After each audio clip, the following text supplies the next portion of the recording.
So, hello everyone, and thanks for joining me on the April Patreon. We will create this alienated skin here. I will do a quick breakdown and then we will build up the setup from scratch. I think it's a cool setup to also experiment around with. You got after the setup you got two groups, so you can play with shading and look dev on your own. What would be cool if you got style frames, just send them to me over Instagram or here on Patreon directly, so I can, for example, repost them on my Instagram, Twitter, etc. If you want that, of course. um, and here, just a quick style frames I did.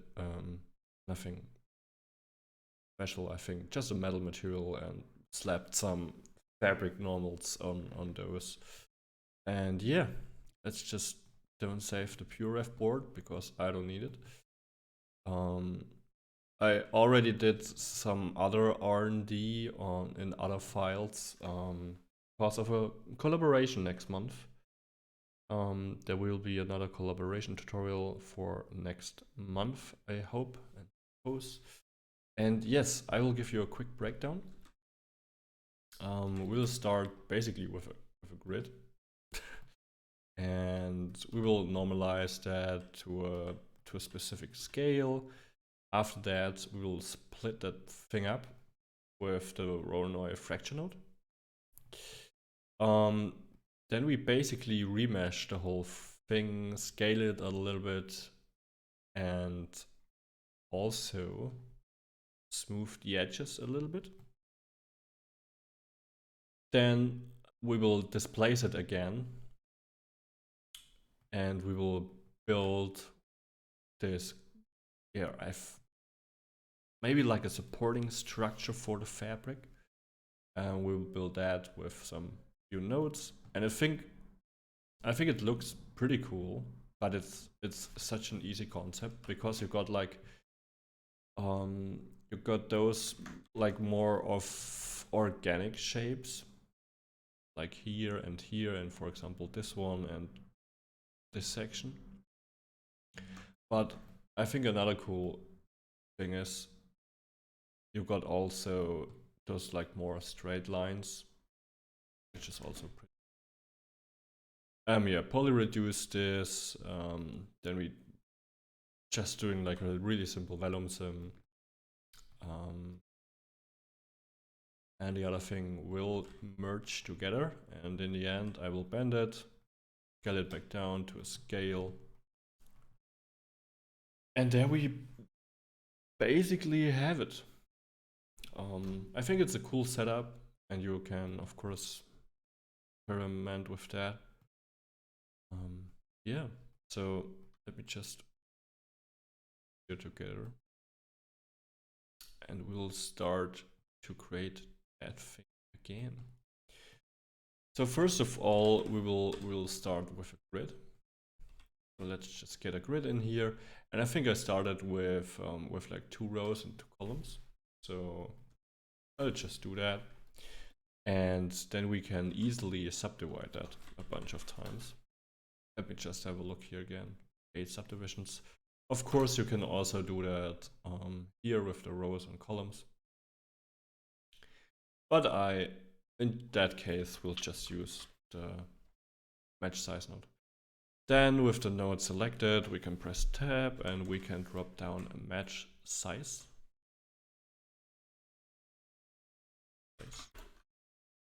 And we will just scale it to fit. So it will get fitted into a 1 by 1 by 1 space. And this is pretty easy. So let's place on rest position because we will need that for the Voronoi, because we will basically displace the Voronoi and then switch it later back into its own rest position.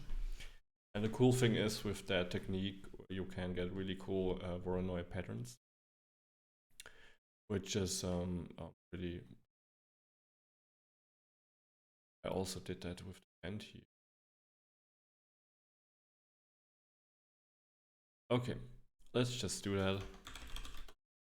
Let's go with the bend technique. There are many techniques, so you can displace it with mountain, you can displace the points, you can displace the original geometry that needs to get basically fractured. And yeah, what I want to do is to basically capture my thing here. Maybe we'll do it like the other way around. Why not do it diagonally? And let's get a twist in here, 360, and we got something like that. Because why not? And after that, what I want to do, I want to place a simple mountain sub. Doesn't need to be fancy or something like that. And with the mountain sub, I'll just go and play with the offset. And now I will scatter a few points. Let's go for, I don't know, 27, for example. And get rid of the global seed. And what I want to do then, we will need the Voronoi fracture. So Voronoi fracture. And with this node, the cool thing is we can then plug our points in here and our geometry to fracture in here. And you will get this weird result here. The thing is, what we need to do, we need to detoggle or just deswitch the create interior surfaces. And you can see it looks way better. Also, what I want to export is the primitive, the piece attribute, in case you want to use it, for example, for shading, for some attribute rework, etc. Then what I want to do is to just get down a connectivity. I think I placed two here. Yeah, one primitive. A connectivity for later. I also placed down another one. It's not needed at all, but there's one needed like for this little mob. But let's just keep going. And what I want to do, I want to bring that back in our original rest position. So let's just rename our wrangle to set to rest pos. Whoops.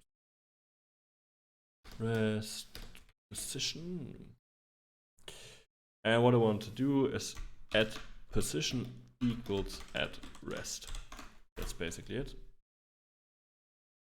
And you will end up with weird looking normals, of course. So we can just fix that with a simple normal node, and we can view our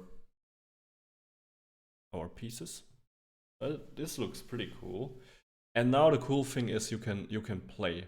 So for example, you can play with the points to get different patterns, of course. You can play with the amount, etc. But the other cool thing is you can play with the bend. So for example, if we bend that whole thing, you will get also other patterns and maybe some more elongated.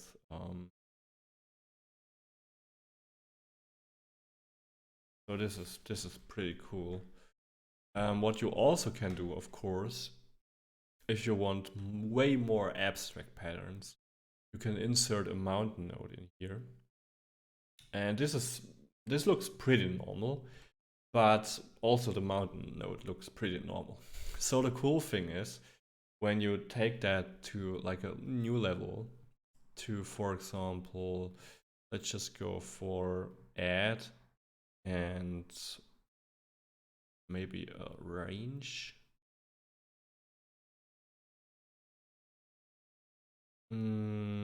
Let's go for warping.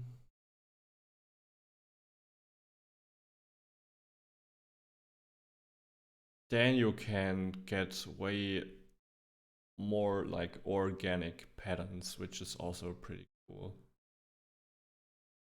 And you can play around with add, subtract, etc. And you will get those like really fluid, really organic Voronoi patterns, which I think is pretty cool to have, because the normal Voronoi pattern is pretty recognizable, and I think it's pretty standard. And I think this is such a really, yeah, basically simple method to like spice things up and just to make them like more organic, more, for example, more sharper, um, etc. So I think that's pretty cool. Let's just experiment here a little bit longer around till I got a pattern that I like. Oh, this is cool. I like that. Because you got those four, you got those more like primary big shapes here. You got a bunch of down here, bunch of down here, and then like the edge pieces look also pretty cool. Okay, now we will place down our loop.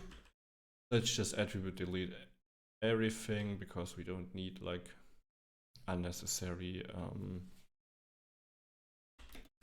attributes on our geometry. So I will just delete all attributes. So it will basically just left with the position attribute, of course. Okay, after that, what I want to do, I want to place down the for each connected piece. And what I want to do, I want to run a loop and basically remesh like the whole thing.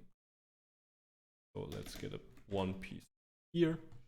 And what I want to do, I want to group the edge, dissolve it, scale it, smooth it, remesh it, and then create like pin groups on the outside, on basically the unshared edge, to then later use that group for our vellum simulation.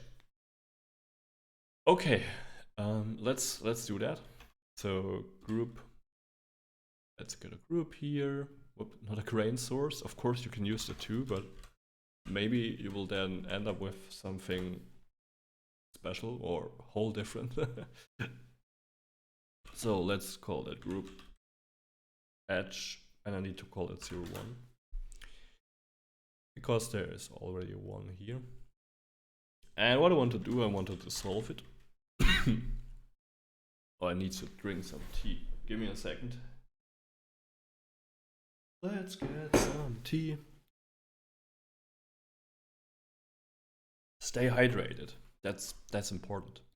And what I want to do with that group, I want to get it on edges, disable the base group, and then include by edges, and then unshared edges. And now you got basically the outer rim. And we can get the group in here and then dissolve non-selected. And what I want to do, I want to get the tolerance down here. And yeah, that's pretty much it. Solve it. Now we got basically one primitive. And the cool thing is, we can now scale that. So you can use a primitive property node. You can use a transform node with the centroid function in here in the pivot transform. I think there are a lot of nodes you can use, but the primitive is there. And why not use it? So I want to scale it just a little bit down. I don't remember the values here. Oh, 0. Let's just make it 0.85. Nice. Okay, we've got that. Now, after the primitive scaling, the cool thing is, whoops, we can then do like the edge smooth. This is such a really nice node in my opinion. You can use it for so many stuff, especially for like fabric, organic modeling, procedural modeling, etc. It's really cool. Just click unshared edges and you're basically done. And then we need to remesh the whole thing. Let's remesh, and let me just, okay, to get like a fair amount of detail, also for later in our vellum simulation. And what I want to do, I want to dial up the smooth a little bit, and especially the iterations, because if you don't dial the iterations up, you will end up with, yeah, basically a pretty non good distributed mesh. So you can see some triangles are like extremely stretched and some are bigger. And I think it's good to like dial that up heavily, and maybe also play with the smoothing a little bit to get a really nice distributed mesh here. Okay, we got our remesh, and after that we need another group, because what I want to do is to group in I want to group the edges, so points, again, disable base group, include by edges, unshared edges, and now we got our basically base group. And now we can let that run for each primitive. You could, I think, you could also get a compiled block around this to make it faster. Look.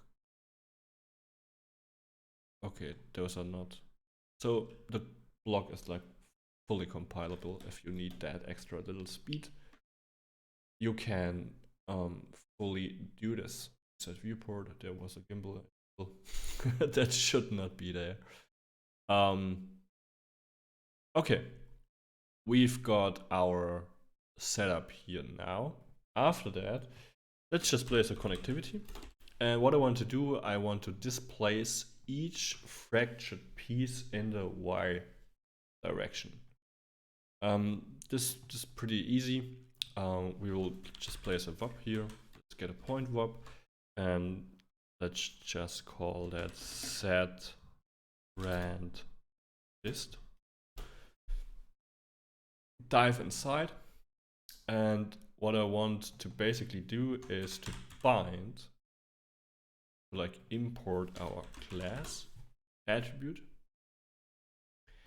and I want to randomize our class attribute, so we will get a randomized value between 0 and 1, and I want to displace that along a certain axis, in our case the y-axis. So let's place down a constant value here and get that y, so 0, 1, 0, pipe that into the normal, pipe that into the amount, and now you can see we've got a lot of displacement here going on, which is pretty cool. You can use this kind of technique for, I think, a lot of stuff. It's pretty versatile and it's pretty easy, and you don't need loops, etc. You just go for the connectivity between each piece. And after that, the cool thing is we can place down, for example, a fit, or you can do that with the scale parameter also. I will do it with the fit function. So just say, I only want to displace my pieces in a range on the y direction from 0 to 0.1. And now you will have something like that. I do not remember 0.05, okay. Yep, that looks a little bit better to me. Cool. Okay. Why is this not allowed here? Shame on me. So after that, what I want to do is to basically just build the cage around, or like the more... Okay. Like the structure around it. And this structure will also be our collision geometry. But yeah, let's just build that. So group, let's get another group. And I just want, again, the edges. And I will call that, let's just call this GRP Edge Collider.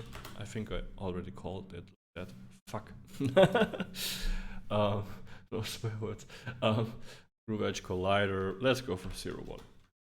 That's way prettier, of course. After that, we'll just use a simple, again, a labs node, so edge group to curve. And we will use this one here. Now we are basically set with our curves, and I want to get a resample.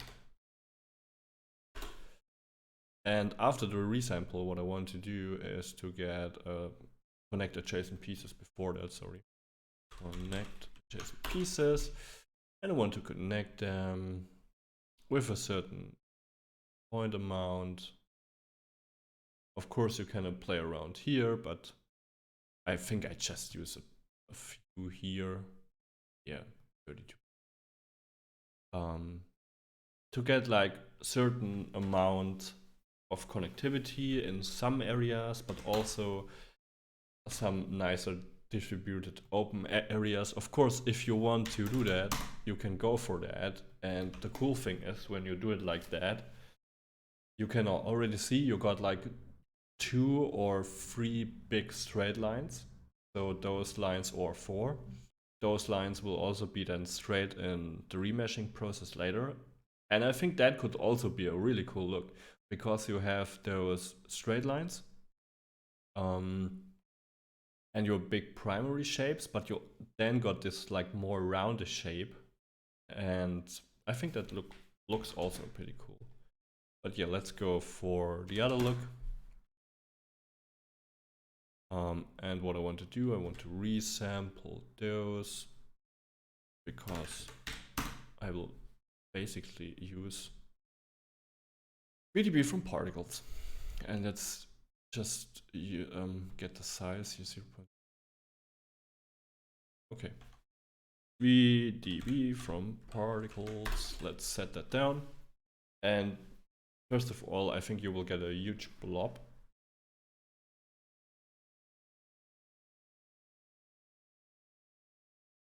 Yes. Damn, that's big. Okay, let's go down with the point radius scale and just go down with the voxel size here. And this looks way better. You can also go a little bit further down here. I don't know what was the value here. Oh, that was extremely small. Okay, let's do that, because we will have more resolution to play with. Yeah, that looks good to me. That looks cool. That looks like FDM. No. FDM.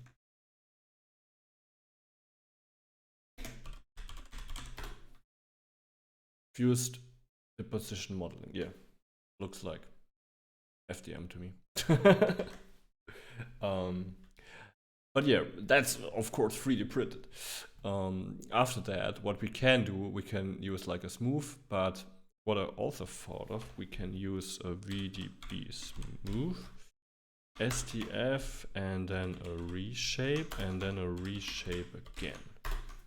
So what's the method behind that? We can first of all smooth it. Okay, cool.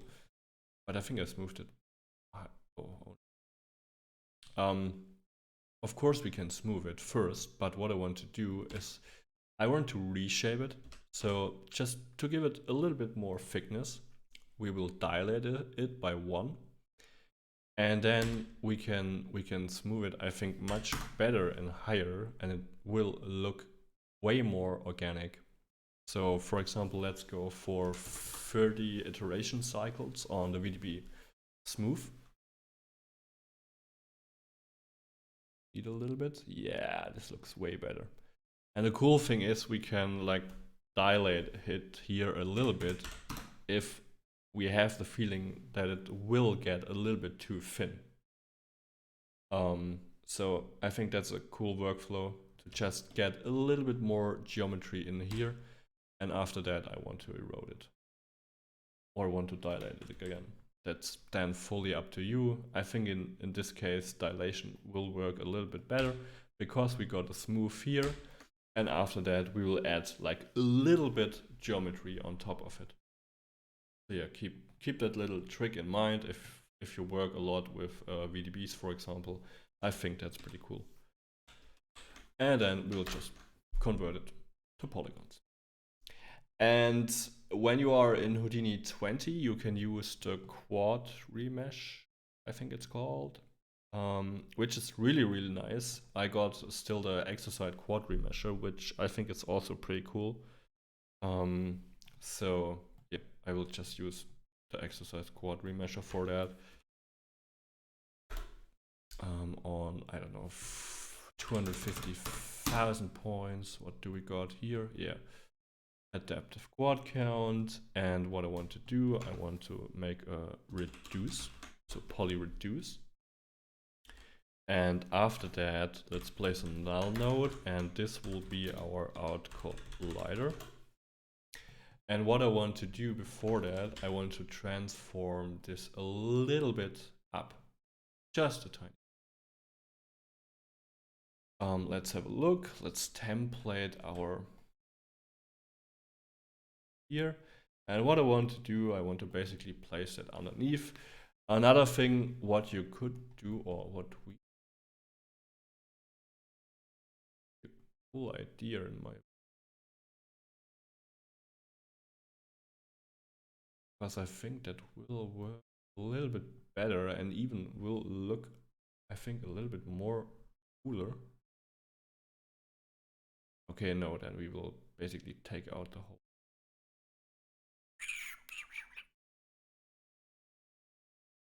I'm currently thinking on like basically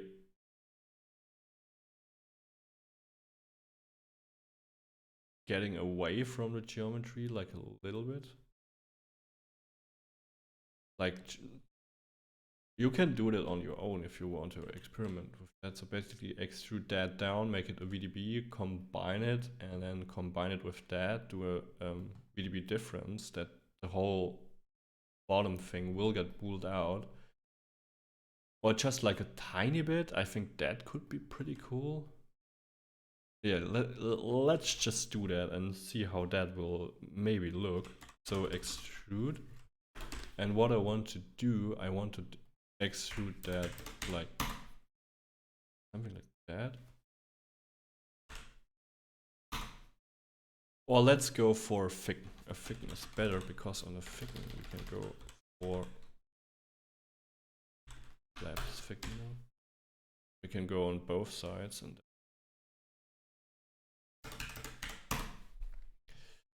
way too much. Let's go smaller.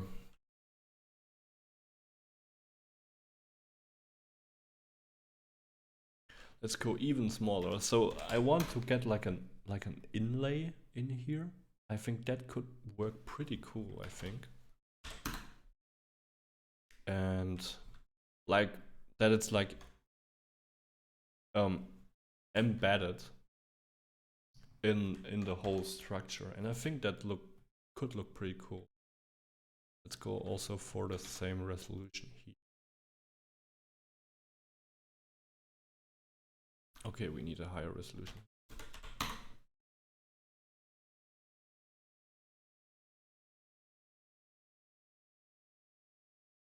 And then combine. VDB combine.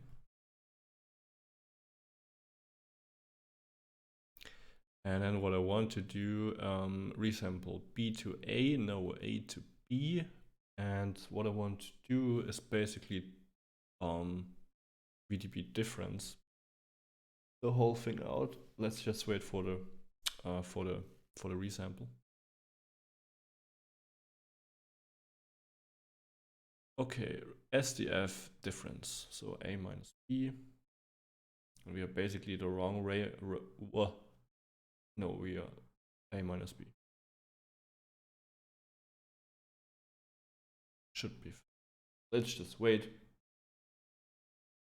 Entering Moti. No, we are not right. It was the other way around.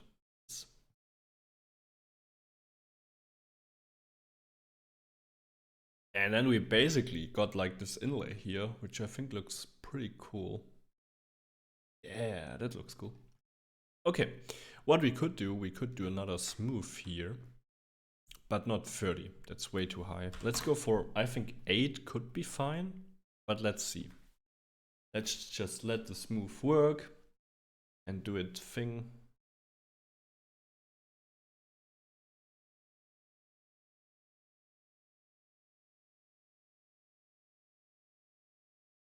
That looks nice. That looks really cool. Okay, nice. Now we got that. And now we don't even need a transform here.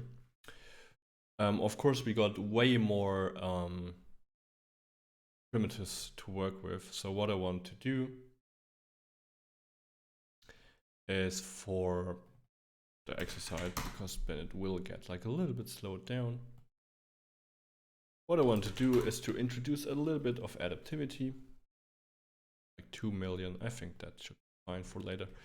And what I want to do, I want to reduce that down to like 2.5 to get like a good amount of polys, so we can have a nice collision geometry for our little vellum setup.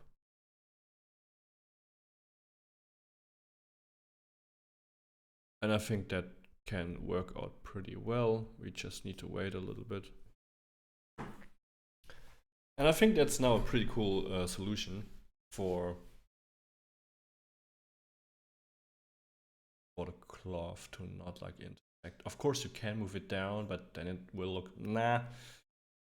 And I think that's pretty cool because it like basically adds another layer of detail. Of course you can now like, for example, start to build like a procedural setup that will measure the distance from each piece to the cloth piece, and then I don't know, make some bolts or bolts on fabric. Yeah, Tim, perfect.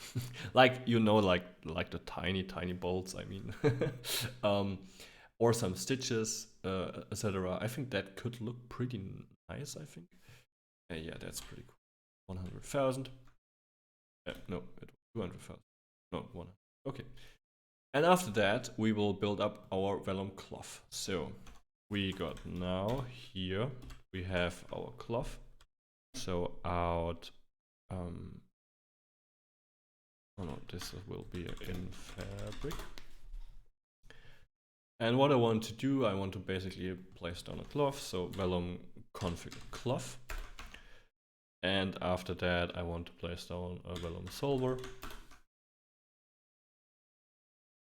And what I want to do in the cloth, I want to pinpoint our vellum pinpoints. So you can see those will get pinned basically. And I want to get the stretch stiffness like a little bit down. Also,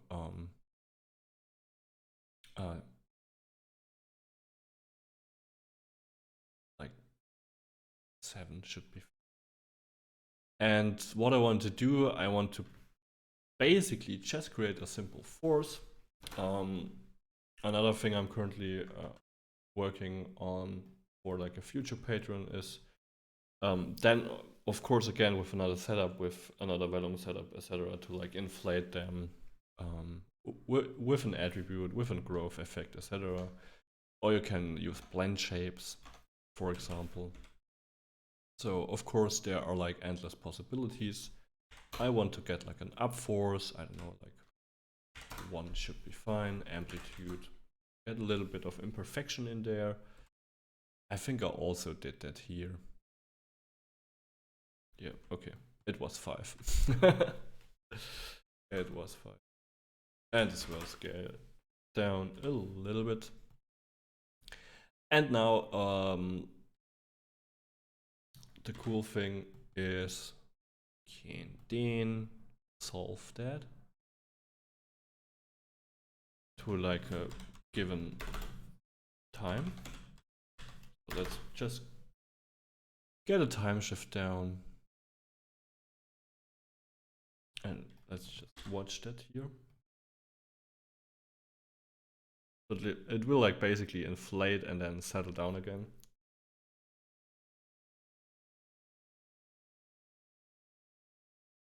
And now, of course, you can pick a frame that you like, a frame that, oh, we forgot. collider.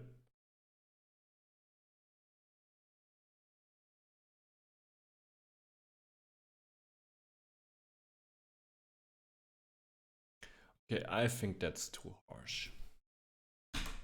Let's go for one.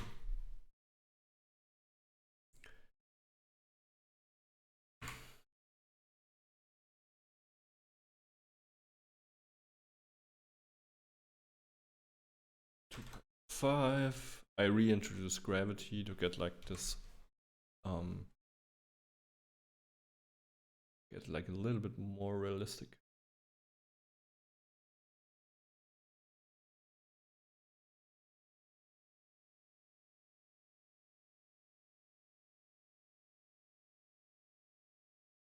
Just let it play for. And I don't want too much. So what I will do, I will pipe it down again to like 1.5.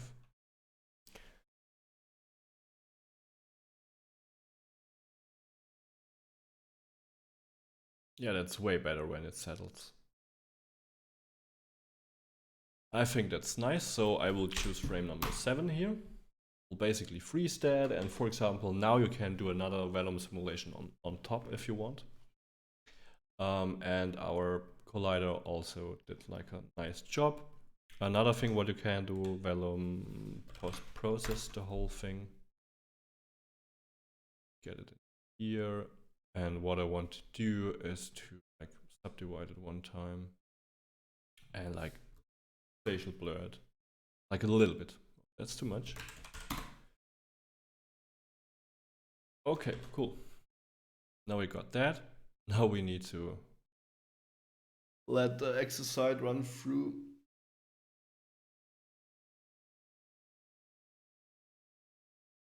And I think then the whole thing could look pretty cool.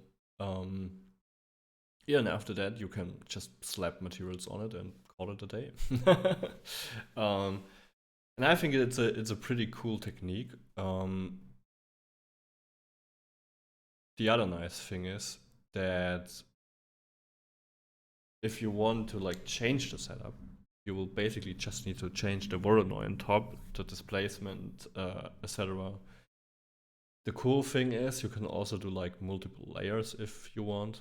So you could like delete a few pieces out here, or displace them way higher, and yeah, play with another setup on the organic outline rim structure. I think that would also be cool. So there are currently a lot of ideas in my head what you could do with the setup. Another thing would be soft bodies. So we'll not treat the cloth like cloth. You will treat it like soft bodies, and you will scale it down so it will like basically fit, like a cushion, like fit in the collider geometry, and then you move it like a little bit up so it's like centered in their own organic boundaries, and then you can basically let the soft body inflate, and I think that would be also pretty cool. So yeah, there are pretty cool opportunities to that we already discovered or to be discovered. Also on the form is like a lot you can play around with. The exercise did a pretty okay job. For like this kind of thing, I should dialed in more polys, but of course we can just subdivide it. And in the end, what we will do, we'll merge both together. And then we can bend it. Or you can make that on, for example, a jacket, or I don't know, on a piece of space hull.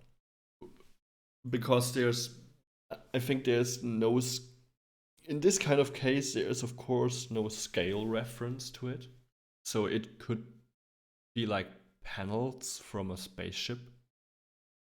and those things are not fabric.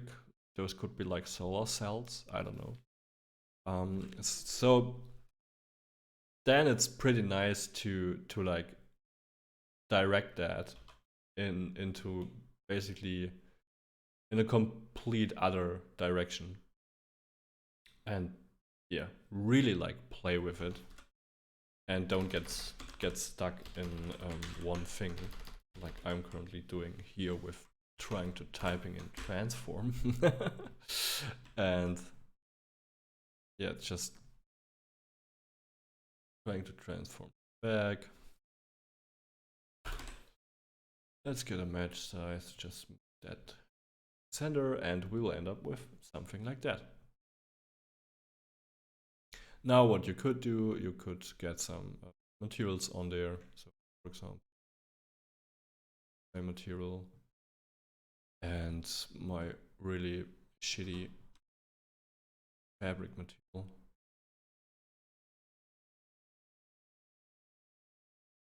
Let's just remove that. Of course, you then can add UVs, but please do that before the whole thing.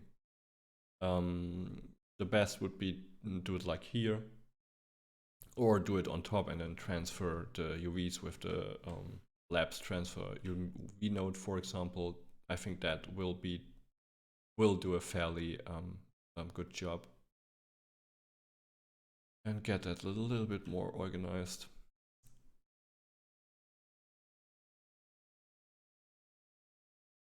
Okay, and now you can basically, I already set up here a few cameras to play around.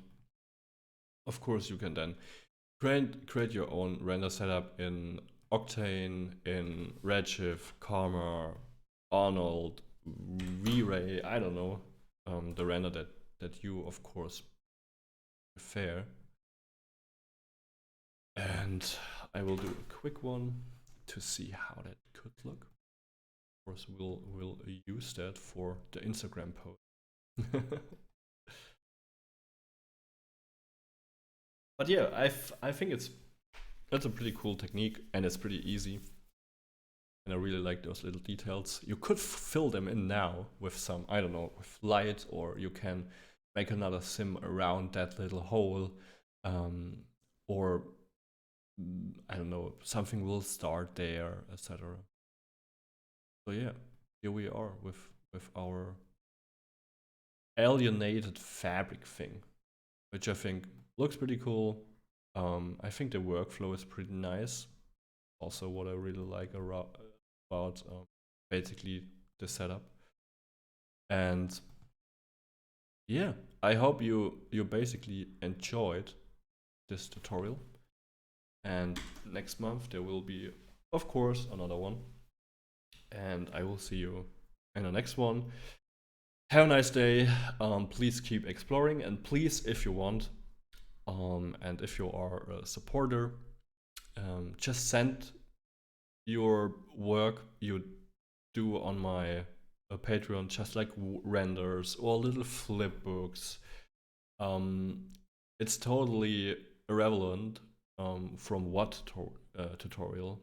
Just yeah, send it to me, and I will then share it and repost it. What would be cool, also your Instagram name or Twitter name, etc. So I can tag you on a story post. Okay, I hope you will all have a great day, and I will see you in the next one. Take care and see you. Bye.